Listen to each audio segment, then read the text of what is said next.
Il est bientôt 1 h du matin. Je pars demain matin pour 6 semaines de voyage. Donc du coup, ça y est, je peux vous faire la vidéo. Toutes mes affaires sont prêtes. Tout est prêt. À part le casque. Je récupère mon casque à la poste demain. Mais sinon, j'ai tout. J'ai tout. Et donc, ça veut dire que je vais pouvoir tout vous lister ici. Tout ce que je prends avec moi. Tout a plus ou moins été réfléchi. Idéalement, tout a été plus ou moins anticipé par rapport aux besoins que je pourrais avoir. Si tu tombes sur cette vidéo et que tu n'as rien suivi du projet, je pars faire 6 semaines de moto autour de la Méditerranée. C'est-à-dire que je pars de France, je traverse l'Espagne, je me rends au Maroc, en Algérie, en Tunisie, je remonte par l'Italie et je rentre en France. 6 semaines pour 10 à 12 000 km. Sachant que j'aimerais au Maroc, Tunisie, Algérie, rouler et sur des routes et sur des pistes. Le sable, j'ai jamais été, donc je me rends pas compte si j'ai les compétences pour y aller, mais l'idée étant d'avoir quand même un petit trajet off-road dans ces 3 pays-là. Je vous montre tout ce que j'ai prévu. Allez, c'est parti. On va commencer par la bagagerie. Ça, un top case, pratique sur la moto, et 2 valises, comme celle-ci. Alors, c'est de la bagagerie solide. Ça veut dire qu'en cas de chute, ça va casser. C'est ce que j'avais sur la moto, on va pas s'en plaindre, c'est déjà très bien. La bagagerie souple reste une meilleure option pour ce genre de trip, notamment s'il y a un peu de piste ou un peu d'off-road, le risque de chute, de glissade est plus élevé, et du coup ça risque de casser. Mais bon, on verra. Je pars seule, j'ai pas de passager derrière moi, donc pour pouvoir emporter plus de choses, plus facilement, je mets ce sac sur la place passager. Ça ressemble à ça, c'est un sac waterproof. 600, donc j'imagine qu'ils appellent ça 600 pour 60 litres. C'est la première fois que j'achète du SW Motech, donc je vous dirai ce qu'il en est.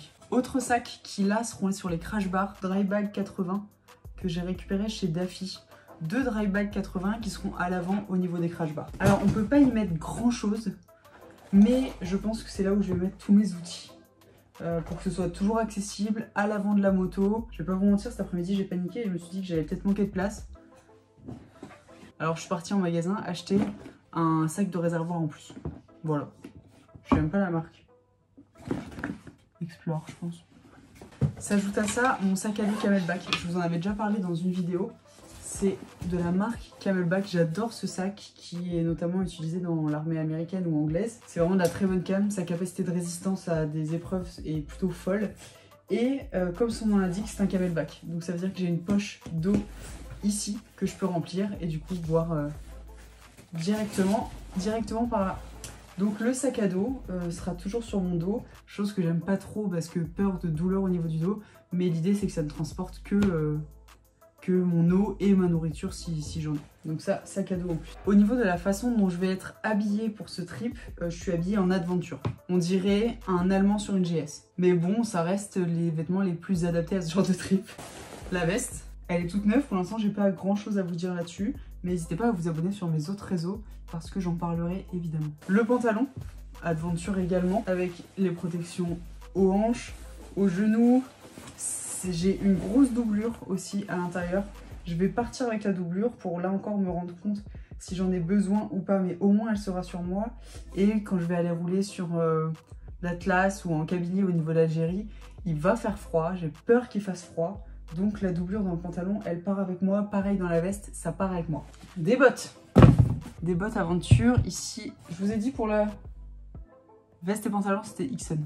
Et celle-ci, c'est TCX. J'ai beaucoup hésité entre TCX et la marque Falco. 2 marques que j'ai découvertes parce que là, ça a été une plongée dans le monde aventure que je connais peu, pas du tout. C'est des équipements dont j'ai jamais eu besoin, donc je m'y suis jamais intéressée.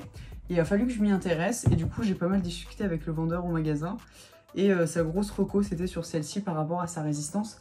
Ensuite j'ai testé par rapport au confort parce qu'il y avait une autre paire en Gore-Tex qui valait bien plus cher et je me sentais carrément mieux dans celle-ci avec une taille en dessous parce que ça taille grand. Je fais normalement du 42 et là j'ai pris du 41 sur cette paire là. Et écoutez, je vous en dirai des nouvelles, mais réglable à 3 endroits ici, scratch au niveau du mollet. Non, franchement, en tout cas, en termes de confort, quand je les essaye pour la première fois, je me sens extrêmement bien dedans. Et j'espère que ça va rester parce que elle et moi, on va devenir meilleurs potes, quoi. Ensuite, j'ai prévu pas mal de choses pour la moto. Laissez-moi vous montrer tout ça. Tout ça, c'est sur recommandation de Maurice Garage, qui du coup m'a fait un peu ma liste de choses à emmener au cas où, pour pouvoir agir sur ma moto si jamais j'ai un souci au milieu de nulle part. Ça n'empêche que dans l'ensemble, je vais rouler dans des pays développés où il y a des garages, des gens qui passent et je vais pas tellement m'éloigner des routes. Mais l'idée, ça reste d'être indépendante et autonome et du coup d'avoir un maximum de choses avec soi pour pouvoir se débrouiller toute seule. Commençons par chambre à air, pneu arrière, pneu avant. Ça, en cas de crevaison, c'est essentiel. Pareil, en cas de crevaison, Maurice m'a trouvé ce petit compresseur là qui est sur batterie, donc je l'ai chargé avant de partir. Donc là il est chargé, c'est tout bon, c'est tout simple, ça s'allume ici, ça coûte une 50aine d'euros et du coup ça permet de faire sa pression et gonfler les pneus. Très pratique. Hop, ça part dans son petit sac dans lequel j'ai calé d'autres outils, notamment les clés dont j'ai besoin pour la moto. Donc clé de 10, clé de 12, celle-là je les ai, une clé de 22 et les deux outils cuillères pour démonter le pneu et décoller le pneu, ainsi qu'un adaptateur qui vient se mettre ici et qui est très pratique. S'ajoute également à ces outils la petite boîte à outils qui est déjà présente dans la moto sous la selle. Ensuite, qu'est-ce qu'on a? Filtre à huile pour que je puisse faire ma vidange. Ça, je l'ai acheté chez Honda cet après-midi, sachant que pour l'huile, je pars pas avec de l'huile parce que j'en trouverai forcément dans tous les pays où il y a des moteurs qui tournent, des moteurs thermiques, j'entends. Il y a de l'huile, donc ça je trouverai en chemin. Je vais pas me prendre 4 kg de plus d'huile sur la moto pour faire ma vidange. Par contre le filtre à huile, au cas où, comme ça si je le trouve pas, je l'ai déjà avec moi. C'est pas ça qui fait beaucoup de poids en plus. Après, un maillet pour l'axe de la roue, c'est toujours pratique. Du scotch d'électricien, du gros scotch, ça toujours très pratique et très utile. Tout comme les Serflex, j'en ai deux tailles différentes, j'en ai racheté là pour être sûr d'avoir des bons et j'avais déjà des petits comme ça au garage, donc ça c'est tout bon. En cas de chute, des leviers, pareil j'ai été les chercher cet après-midi chez Honda, donc levier de frein et levier d'embrayage, si ça pète je peux les changer directement. Le produit d'entretien pour ma chaîne, trousse à outils, donc en plus de celle qui est dans la moto où il y a quelques trucs mais pas énormément. Ça, c'est une petite trousse à outils que j'ai trouvée chez Daffy, une Oxford. Et franchement, il y a beaucoup de choses dans cette toute petite trousse à outils. Des choses qui vont être très pratiques, qui sont très cool. Donc ça, c'est une bonne, franchement, une bonne référence, les trousses à outils Oxford. Je vous mettrai un maximum de références en description. Mais si besoin, dites-moi en commentaire s'il manque une ref ou que vous ne l'avez pas trouvée. Demandez-moi en commentaire, je lis tous les commentaires sur YouTube. Donc n'hésitez pas si j'oublie un truc. Là, j'ai réussi à ranger dans une boîte quelques trucs. Du petit scotch d'électricien, du fil de fer, ça peut toujours être pratique et c'est pas ça qui prend beaucoup de place. De la résine, ça c'est Maurice qui me l'a pris et qui m'a dit qu'effectivement en cas de très gros soucis, ça peut être utile, mais honnêtement, je l'appellerai à ce moment-là. Mais je l'emmène avec moi. Des sangles, j'ai plusieurs sangles comme ça de différentes tailles que j'ai bien rangées pour essayer de prendre le moins de place possible. Des maillons de chaîne au cas où la chaîne pète, ça fera toujours... ça fera toujours le travail, donc ça j'en ai 3. Une lampe frontale, voilà une frontale si jamais il y a besoin de mieux voir où je suis en train de bosser ou alors s'il commence à faire nuit, frontale, on est content. Au niveau outils de la moto, tout ce qui est autour de la moto, j'ai aussi 2 pneus qui partent avec moi, 2 pneus neufs off-road que je changerai quand j'arrive au Maroc ou juste avant l'Algérie afin d'avoir des pneus tout neufs pour attaquer un petit peu des pistes. Là où mes pneus actuels c'est des mixtes qui vont être pas mal usés sur les routes de France, d'Espagne et d'arriver au Maroc. Donc j'ai 2 pneus et des petites sangles pour faire tenir les pneus sur les crash bars. Je crois que c'est tout pour les outils moto. C'est vraiment la base de la base, mais normalement avec ça je peux déjà faire beaucoup de choses. Et si je peux pas avec ça, bah c'est la merde. Sécurité de la moto maintenant, parce que je vais dormir je pense auberge de jeunesse au maximum, peut-être couchsurfing, hôtel aussi peut-être. En tout cas je ne dors pas en tente, mais il se peut que la moto elle dorme dehors. Tous les soirs j'aurai de toute façon besoin d'enlever tous mes sacs souples pour pas me faire voler ou qu'ils soient déchirés, etc. Les valises solides elles resteront sur la moto, mais les sacs souples je les emmènerai de toute façon avec moi. Mais pour la sécurité de la moto je prévois quelques trucs. Déjà un bloc disque alarme, ça fait très longtemps que je l'ai et que je l'utilise celui-là, donc ça je l'emmène avec moi. Rajoute à ça un antivol supplémentaire pour bloquer davantage. Et l'antivol de casque, si jamais le midi j'ai envie de poser un petit peu mes affaires et d'aller me balader et tout ça, cet antivol là me permet de le passer à travers le casque pour l'accrocher sur ma moto. Dans les outils qui restent essentiels, pas forcément pour un départ en moto, mais dans les voyages en particulier, cadenas pour les auberges de jeunesse, c'est essentiel d'avoir des cadenas.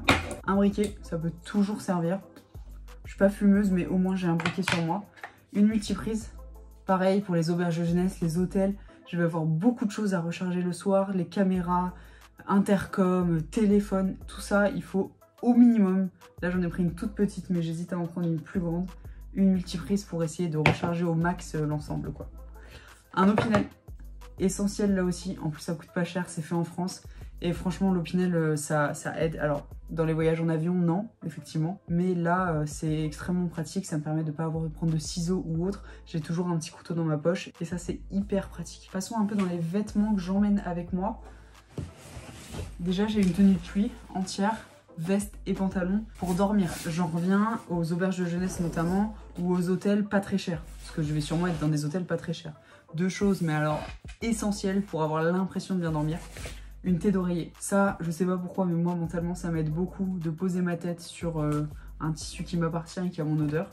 Donc une thé d'oreiller, ça m'aide beaucoup. Ça m'est déjà arrivé de pas en avoir et du coup de mettre ma capuche pour réussir à m'endormir. Donc la thé d'oreiller, c'est très bien. Et ça, c'est un sac à viande. En fait, c'est comme un sac de couchage, mais très très fin. Ça fait comme une paire de draps dans lesquels vous pouvez vous glisser si vous n'avez pas très confiance dans la propreté des draps dans lesquels vous êtes. Et ça, en auberge de jeunesse, ça aide. Quand tu payes ta nuit 6-7 €, tu peux pas en vouloir aux gens que ce soit pas très propre et ton sac à viande, t'es très content de l'avoir. Ça n'empêche rien, mais t'as l'impression de dormir dans quelque chose de propre qui t'appartient à toi. Et je te jure qu'en termes de sentiments, c'est important quoi. Ça prend un tout petit peu de place, mais ça aide pour dormir la nuit. Par contre, je deviens la reine de l'organisation. J'ai acheté des sacs d'organisation de valises. Ça se trouve sur plein de sites internet, je crois que ceux-là je les ai pris sur Amazon, mais ça existe depuis longtemps. Je les ai achetés pour la première fois pour ce trip parce que je voulais être la mieux organisée. Je vais avoir du contenu à sortir tous les jours, il faut que je sois pas comme d'habitude. Et donc des sacs comme ça, là par exemple j'ai tous mes t-shirts, là j'ai tous mes sous-vêtements, là j'ai une paire de baskets. Non, c'est trop pratique, c'est trop pratique. Ça fait des petites pochettes comme ça, zip, ça permet de bien organiser dans ses bagages. Tu vois, t'ouvres là, tac tac. Non, c'est trop pratique. C'est trop pratique. Alors, vêtements, tout ce que j'emmène avec moi. Une paire de baskets d'abord, pour être bien quand je descends et pour retirer un petit peu mes bottes, quand j'ai envie de me balader, de faire un petit peu de tourisme et tout ça, j'ai pas envie d'être avec mes bottes. Donc, une paire de baskets. Ensuite, ici, on a 7 t-shirts. 7 t-shirts avec, vous allez voir, ils sont trop beaux. Tac, avec, ils m'ont filé toute leur collection de t-shirts pour être rhabillés pour le road trip. Et franchement, ils sont trop chouettes. J'en ai un peu hommage au drapeau breton, j'aime trop, c'est hyper chauvin. Regardez-moi ça. Eh, j'aime trop. J'ai pris 6 t-shirts plus celui que je vais porter demain matin, 7 t-shirts. On parlera un peu plus tard de la façon dont je vais gérer mon linge et mes lessives. Au niveau des pantalons, j'ai tout ici. Donc j'ai le pantalon que je vous ai montré tout à l'heure déjà avec lequel je vais partir, le pantalon Adventure. J'ai pris un jogging, toujours très pratique d'avoir un jogging. Un jean. Si un jour j'ai envie de m'habiller un petit peu mieux parce que je fais du tourisme, parce que j'ai posé la moto et tout. Et là, important je trouve en termes de confort, des petits leggings comme ça. Ça fait un peu des caleçons, hop. Je sais qu'au basket c'est ce que je portais sous mes shorts. J'en ai 4 comme ça. Et en fait l'idée de ces petits cyclistes là, c'est de les avoir sous mon pantalon Adventure que je vais mettre pendant 6 semaines. Ici c'est tous mes sous-vêtements, brassières, chaussettes. Donc ça... J'en ai pris 7 de chaque aussi. Ça, c'est le sac s'il fait froid. 2 sweats à capuche, dont un dont il faut que je vous parle. Il y a quelques mois de ça, j'avais lancé la première collection de vêtements que je lançais en collaboration avec le garage moto à Rennes dans lequel j'évolue très régulièrement. De t-shirts et de casquettes, la casquette que je porte ici notamment. Tout était parti très vite. Et parce que c'est un projet qui compte pour moi, on a fait une collection Méditerranée. Laissez-moi vous présenter le sweat de la collection Méditerranée. Voilà le petit logo. L'idée, c'était un peu de partir vraiment autour de la Méditerranée, du voyage avec le timbre. Ici, vous avez la Transalp, la moto avec laquelle je vais partir. Et un petit palier pour rappeler un peu l'idée des vacances de la Méditerranée, quoi. On est sur un couleur crème que j'adore. Le pull est d'une douceur folle et il a une texture adorable. Et dans les détails de couture et tout ça, j'aime trop. Je suis hyper contente, ça c'est le premier échantillon. Il y a également un t-shirt que je vous mets juste ici. On sort 2 articles pour cette collection.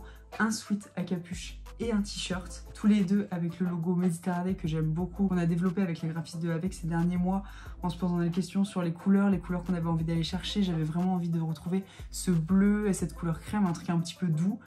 C'est unisexe, c'est en prévente sur mon site internet actuellement. Je lance les préventes en même temps que je publie cette vidéo. Ça veut dire que dès à présent tu peux commander ton sweat. Les préventes sont ouvertes jusqu'au 8 octobre. Après le 8 octobre, c'est terminé. Il ne sera plus possible d'acheter le sweat. Donc te fais pas avoir par le calendrier. Va choper directement ton sweatshirt ou ton t-shirt si t'en as envie. Et le 5 novembre, ça part en livraison. Il y a toutes les infos sur le site internet. Je te laisse checker ça, le lien est en bio. Vraiment une façon de participer et de soutenir le projet. Je vous en ai parlé dans une autre vidéo, j'ouvre pas de cagnotte. La seule façon où vous pouvez soutenir financièrement ce projet Méditerranée, c'est en allant choper un t-shirt et un sweatshirt qui sont hyper stylés, unisex. Donc en tout cas, c'est allez choper ça si ça vous intéresse. Reprenons. Donc si j'ai froid, un sweat extrêmement stylé, un second et deux petits soupules comme ça de chez Decathlon que j'ai depuis très longtemps dans ma garde-robe, que j'utilise quand il fait froid pour le sport, pour aller courir par exemple, ce genre de choses. Je vais courir, je le fais tous les 3 ans, mais c'est bien utile. Ça, c'était s'il faisait froid, s'il fait chaud et pas seulement. Mes claquettes, très important les claquettes. Déjà, quand je retirerai mes bottes, je serai très contente d'être en claquettes chaussettes. Et en plus, s'il fait chaud, je serai très contente d'être en claquettes quand je descends de la moto. Mais surtout, auberge de jeunesse, hôtel pas cher, on y revient encore une fois. Pour prendre sa douche, les claquettes, c'est essentiel. Pour prendre sa douche, pour se déplacer dans les couloirs et tout ça, claquettes essentielles. Continuons. Trousse de toilette, déodorant, huile de coco pour les cheveux, élastique pour les cheveux, coupe-ongles, pince à épiler, hyper important. Surtout pour des périodes un petit peu longues, coupe-ongles, pince à épiler, c'est trop important. Brosse à cheveux, tout ce qu'il faut pour mes cheveux et mon hygiène. Lessive à la main, parce que je sais pas comment je vais faire mon linge, mais au cas où, au moins je pars avec de la lessive à la main, même si un lavomatique ça va vite, un sèche-linge dans les lavomatiques c'est facile, ça pourrait être une façon de faire mon linge une fois par semaine. Toujours sur l'hygiène, j'ai ça avec moi, ce qui est très pratique en voyage. Ici, c'est de boîte à brosse à dents, mais très grande. Donc là, j'ai mon dentifrice et je mettrai ma brosse à dents demain matin. Ici, j'ai mon shampoing et mon gel douche qui passent les deux dans ce bloc-là. Donc comme ça, il ne va pas couler dans mes affaires au cas où. Et pour aller à la douche, je peux emporter ça. Et ici, toujours pour la douche, ma serviette de douche. Une toute petite, vous voyez, c'est la texture de celle-ci. Je ne sais pas comment elle s'appelle. C'est celle de chez Decathlon, là, qui sont toutes fines, qui sèchent plutôt rapidement. Ça, c'est très pratique. Et ça tient là-dedans. Donc si jamais je suis en galère, il faut que je parte un peu vite, machin, ma serviette, elle est humide. Elle est dans sa boîte, elle sentira pas bon, il faudra que je la lave après, mais au moins elle ne trempe pas toutes mes affaires. Mais idéalement, je la fais sécher, quand elle est sèche, je la roule et elle rentre dans sa petite boîte. Enchaînons sur la trousse à pharmacie. On y trouve des boules caisses, parce que ça, j'en ai quelques paires comme ça là de boules caisses, au cas où si j'en perds une, j'en ai toujours une en plus, ou si elles sont sales ou autres. J'ai des boules caisses pour 2 raisons. Déjà, la moto. Ne négligez pas l'effet du vent sur votre audition. Vraiment, les boules caisses sont vraiment importants et surtout si vous allez rouler longtemps, pendant des jours et des jours, les boules caisses, c'est très important. Et on y revient encore, auberge de jeunesse, dortoir, hôtel de mauvaise qualité, pour dormir, boules caisses, très important. Gel hydroalcoolique, pour se désinfecter les mains, pareil, avant manger ou autre. Des sachets de pansement à ampoule, parce que c'est quelque chose que j'ai tendance à faire dès que j'ai des nouvelles baskets, des nouvelles chaussures. Alors là, les nouvelles bottes, je suis sûre que je vais y passer. Et ça, en fait, en pharmacie, ça coûte hyper cher. Mais sur Amazon, vous avez des paquets de 50 qui coûtent le prix d'un paquet de 4 en pharmacie. Ensuite, on a ibuprofène, évidemment, un classique. Efferalgan, un classique également. Spasfon et tout ce qu'il me faut pour mes règles. Si je pars 6 semaines, ça va forcément m'arriver. C'est tout le temps des périodes un petit peu compliquées personnellement. Donc je prévois tout ce qu'il faut pour que je puisse assurer ces jours-là sur la moto. Tant qu'on est sur les confidences un peu perso, Smecta, évidemment. Qu'est-ce qu'on a encore? Ça, c'est mes bonbons préférés. C'est ma soeur qui me les a donnés. Parce que ça, en cas de coup de blues, chute de morale, fatigue, c'est mon meilleur médicament. C'est un peu l'essentiel de toute trousse à pharmacie finalement. Déjà, normalement, là, je suis pas mal. À la rigueur, il me manque de l'alcool et des compresses. Mais où, ce sera déjà très bien comme ça. Trousse à pharmacie, ça c'est bon. Ah, tout ce qu'il me faut pour le montage. Pour le montage, il y a déjà tout le setup avec lequel je suis en train de faire cette vidéo. Donc c'est en gros un trépied, une petite lumière et un micro. Ça, je l'emmène avec moi pour pouvoir vous faire des petites réactions face cam et pouvoir vlogger un petit peu quand je m'arrête à moto, etc. Ensuite, ça, j'ai réussi à faire tenir quasiment tout mon nécessaire de montage ici. En mettant tous les câbles là et là. En gros, ce que j'ai, une GoPro. Enfin, c'est pas une GoPro, c'est une G, mais une caméra embarquée. Une Insta360, deuxième caméra embarquée sur la moto. Un trépied en plus pour du vlogging avec la GoPro. parce que ce sur quoi vous êtes posé sera avec mon téléphone. 2 disques durs. Celui-là, c'est un tout nouveau que j'ai racheté récemment exprès. Un micro vlogging si je suis dehors et qu'il y a du vent pour avoir un meilleur son pour vous. Là-dedans, j'ai mis toutes mes cartes mémoire. J'ai racheté 3 nouvelles cartes mémoire. La batterie. Une batterie supplémentaire pour la GoPro. Tous mes câbles. Du câblage encore. Qu'est-ce que j'oublie? C'est tout ce qu'il y a ici, plus chargeur d'iPhone, chargeur d'ordinateur, chargeur de caméra, tous les câbles, les chargements et tout ça. Chargement pour la petite lumière aussi qui est sur mon setup de vlog. Tout ça, je le mets ici. Mon ordinateur qui évidemment part avec moi pour tout le montage, pour toute ma gestion de vie pro. J'ai besoin d'avoir accès à mes mails, de pouvoir travailler si besoin. Donc mon ordinateur, c'est le sang de la veine. Je prends aussi avec moi mon casque, une paire d'écouteurs également. Et là, c'est le câble pour mon casque quand il n'est pas en Bluetooth. Essentiel pour 2 choses. Déjà, faire du montage sans déranger les gens. Si par exemple, je suis dans un coworking, un café, que sais-je. Et essentiel aussi parce que j'adore écouter de la musique. Et c'est un essentiel dans ma vie. En plus de ça, il insonorise le bruit. Donc si vraiment je suis dans un dortoir bruyant de par les ronflements, je serais très contente d'avoir mon casque. Sur les trucs de montage, revenons-y. Sur la moto, j'ai pris tout un setup Quadlock, qui est une marque que j'affectionne depuis plusieurs années déjà, moto, vélo. En fait, j'en ai jamais testé d'autres parce que j'ai toujours été ravie par celle-ci. Ça, j'ai tout commandé chez Daffy avec l'anti-vibration, la coque pour mon iPhone 14. Et puis tout ça, je l'installe sur la Transalp demain matin avant de partir. Pareil, je vous parlais de l'Insta360 tout à l'heure. Ça, du coup, c'est la chose que je vais installer sur ma moto demain matin. Sur le haut de la canne, je mets l'Insta360 pour pouvoir vous faire des images. Aussi, là, j'ai plein de petits instruments pour pouvoir mettre des attaches GoPro et Insta360 un peu partout sur la moto. Je m'en occupe demain matin avant de partir. Intercom, tout nouveau également. Je l'ai pris chez Daffy aussi. Je l'ai pris parce que c'était le moins cher. Et je trouvais ça intéressant de vous faire un test sur l'intercom le moins cher du marché. Enfin, en tout cas, le moins cher proposé chez Daffy. On est sur du Sena SMH5. Je ne sais pas du tout ce que ça vaut. Je l'installe demain sur mon casque. Du petit accessoire, ma paire de lunettes de soleil. Une paire de lunettes de soleil, ça se prend toujours. Une casquette, sachant que je pense que je vais partir avec 2 casquettes parce que là aussi, c'est quand même un essentiel. J'en ai toujours une sur la tête. Donc, je pense que je vais peut-être partir avec la noire, peut-être avec celle-ci, peut-être avec les deux, je sais pas. Un bonnet. J'ai peur d'avoir froid en hauteur. Voilà. Donc, je prends un bonnet. Je sais pas si ça va me servir, mais j'aurai mon bonnet de Jordan et je l'aime beaucoup. Un foulard de communication. Ça, je vous en ai brièvement parlé, je sais pas si vous le connaissez tous, mais en gros, c'est un foulard que tu peux porter sous ton casque ou l'accrocher à ton guidon, par exemple. Et l'idée, c'est de pouvoir communiquer, échanger avec quelqu'un qui ne parle pas ta langue ou dont tu ne parles pas la langue. Je parle l'arabe, par exemple, moi je parle pas arabe. Et dessus, tu as beaucoup de petites emojis comme ça. Prenons par exemple ici le casque, là, la petite icône pour faire le plein.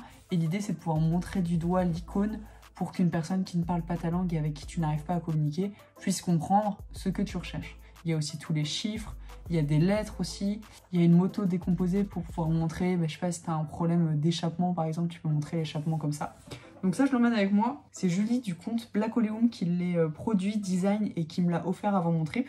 Donc c'est trop mignon de sa part. Je l'ai pris dans cette couleur-là parce que je pense qu'il ira hyper bien avec mon sac Camelback que je vous ai montré au début. Je pense que je vais faire un petit nœud dessus comme ça. Je sais que je l'aurai tout le temps avec mon eau. Et je vous mets le lien en description si jamais ça vous intéresse. Qu'est-ce que j'oublie? L'essentiel en fait. Mon passeport avec le précieux sésame dedans qui va me permettre de rentrer en Algérie, mon visa. Un portefeuille évidemment. Et je prends aussi une pochette dans laquelle j'ai fait des photocopies de ma carte d'identité, de mon passeport, de mon visa, de mon permis. J'ai quelques photocopies là-dedans. Une que je vais glisser dans ma veste de moto, une que je vais glisser dans mon sac à dos, une que je vais glisser dans mon portefeuille, histoire de juste avoir plusieurs photocopies au cas où, je sais pas, je perds un papier ou autre, ça me rassure. Écoutez, je crois qu'on est bon. Je crois qu'on est même tout bon. La caméra avec laquelle je me filme actuellement, c'est mon téléphone. Je l'emmène évidemment avec moi pour pouvoir vous faire plein de vidéos, plein de photos, vous partager en direct sur les réseaux tels que Instagram en story, vous prendre plus de vidéos longues pour vous en parler un petit peu plus en détail sur les vidéos YouTube. Je t'invite à t'abonner sur mes réseaux pour rien rater. Je te conseille Instagram pour les stories et YouTube pour les vidéos un petit peu plus longues. Je vais essayer de sortir un épisode par semaine. J'aimerais bien réussir à tenir ce rythme. Mais en tout cas, sur Instagram, tu as des nouvelles tous les jours, c'est promis.